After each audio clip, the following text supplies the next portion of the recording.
Good evening, everyone. I'm Andrea Flores. And I'm Aaron Navarro. The polls are now closed, ballots have been cast, and UI7 News has your coverage for tonight. UI7 News is following 11 races tonight, races that make a difference in Illinois and Champaign-Urbana. One of the biggest races on the ballot today is to decide who's going to be the next governor of Illinois. The incumbent Republican Governor Bruce Rauner faces Democrat J.B. Pritzker, Libertarian Cash Jackson, and conservative Sam McCann. What do you think about this governor's race, Addie? Yeah, well, as you said, Andrea, there's 4 main candidates, but there's really 2 that we've been keeping an eye on, and we'll have all that information for you as the evening goes on. But there's a lot of preliminary polls that are leaning towards J.B. Pritzker, so we'll keep an eye on that one for you. Most definitely, it's one of the most important, that's for sure. Definitely. Illinois Attorney General nominees include Republican Erica Harold, Democratic State Senator Kwame Raoul, and Libertarian Barbara Harsey. Illinois' Secretary of State, Treasurer, and Comptroller positions are also running races.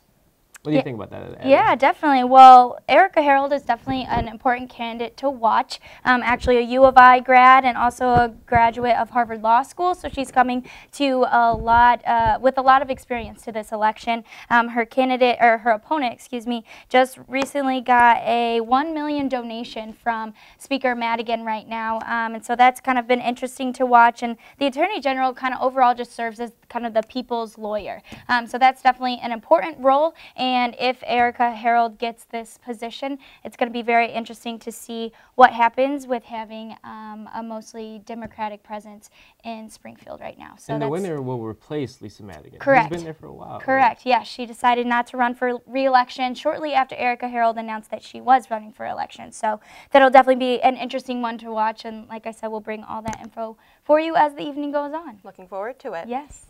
And in central Illinois, there's a hotly contested race for Congress in the 13th District as second-term incumbent Rodney Davis of Taylorville faces Democratic challenger Betsy Dirksen Londrigan.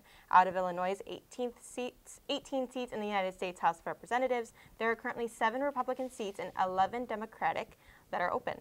218 seats total are needed to control the House. So what do you think of this possible flip? Everyone's talking about this blue wave, so what do you think? Definitely. Well, it's going to take a while tonight to see what the House is going to look like after November 6th.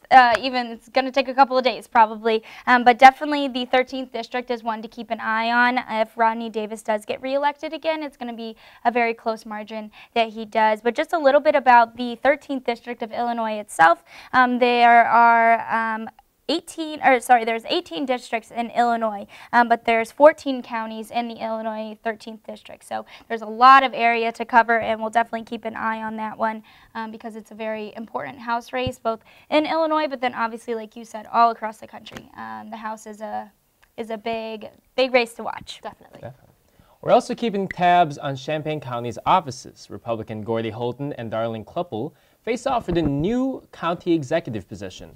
Other positions on the ballots include county clerk, sheriff, treasurer, auditor, and 11 county board districts. What do you think about that, Roger? Well, it's a brand new position. It just got it passed on November 16th, 2 years ago. So this would be the first county executive office held in the 185 years that Champaign has been a county, and both people have great experience. And I think it's going to be a tight race overall. Definitely. Gordy Holton described it as being like Champaign County's mayor, so that'll be an interesting thing to see him take over if he does take that today. Another important race happening at the Senate level. What happens tonight in the Senate can set the stage for a political climate change for the country. If the Senate flips blue, that can mean big changes in legislature. And while Illinois is not due for this election cycle for the 2 senators, there are 35 seats in 33 different states with 2 Democratic seats needed to control the Senate.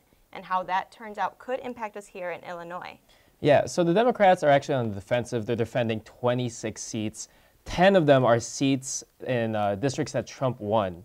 Republicans are defending 9, 1 in the Senate seat that Clinton won. So Democrats are really on the defensive here in terms of retaining their seats. One of the big races that's been up in the news is the Beto O'Rourke and Ted Cruz in Texas. Beto is kind of the underdog, but we'll see. We'll see how the night turns out. Definitely. Final ballots are coming in. Anyone standing in line right now will still have a chance to cast their vote. Otherwise, polling places are now closed. Shortly, election judges will start getting those ballots back to county clerk offices across the state where they will be counted. Today, students and community members turned out to vote across campus and shared what these midterm elections mean to them. They also shared voting, so I was personally really excited to vote. Friends, family. Also, I was just really kind of inspired by like the role that social media took into promoting like actual like young people to vote. I mean, I follow a few like news platforms that like just send me things on regular through my email, and just like for the past few months there's just always at the end of it it's been a thing like polling and for voting and promoting that, and so I'm just really encouraged. It made it more of like an exciting thing, and I recognize the privilege, and I'm I guess more grateful for it. These three friends also shared their joy over what they saw while voting and also on the ballot. Excited to see the representation voting. It was different in the past, and I feel like it's finally going to change. So super. Or to see certain change in political representation. Progress and growth. Yeah, just all around. I think overall representation in government, if we can finally see more people like us in office and just more people of color and women, like that would be amazing. Color with like the same, with our values and goals in mind. True. Yeah. As for another student voter, he sees his right to vote as incredibly important, and he definitely noticed the push on social media to get out and vote. And with the polls just closing, he wasn't sure how he'd feel tonight, so he was pretty nervous but also anxious to see when I spoke with him earlier. Definitely. Well, county clerks and election judges report heavy turnout this morning and after people got off work at 5 o'clock. As for early voting across the country, County Clerk Gordy Holton said that early voting has increased from around 11,000 to about 32,500 since the last midterm elections in 2014. And it's crazy, 26 states already have surpassed the 2014 midterm numbers. It's crazy to see the difference between 4 years and what that has done. So many people, I think, are upset with the current political climate, so they really saw the midterms as something to take a part of and not worry about, the circumstances that are coming soon. Mm-hmm. Well, I wonder what you think increased that, the voter turnout, and anyone can jump in on that. In terms of voter turnout, I think the push on social media and in the media as a whole has pushed people to go out and vote. I feel like people kind of thought of midterms as something to blow off, but now they see, oh, everyone is into this. Definitely. Max Shapiro says he went, okay, well, sorry about that. Well, with the voter turnout as well, you can see all around campus just people handing out flyers and I wouldn't say they're kind of nagging, but they want you to be informed. They want you to go out and vote. It's your own right to do so, and it's easy. It takes, 5 minutes to do, so I feel like this is something that people should take advantage of. Yeah, definitely, and I know we talked about this earlier in the evening, but there's been a, bridging the gap between Hollywood and politics has been, I think, more prevalent this midterm election than ever before. Just having people in, who are famous in their own right talking about politics has definitely engaged a lot of people our age specifically to kind of get out there and vote. And so that could also be why we're seeing an increase in the turnout this year. Definitely. The celebrities getting involved, I think, really helps people get educated about certain issues, so that's definitely important with this. Yeah. Mm-hmm. Definitely. Yeah, it provides a different voice. No, definitely. Yeah. Definitely. Well, we'll be back at 8 p.m. for another cut-in and updates on your election. Make sure to stay tuned. More voter turnout and other election results will be here at 8 o'clock, so be sure to come back. We'll give you those numbers as they come in.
Doing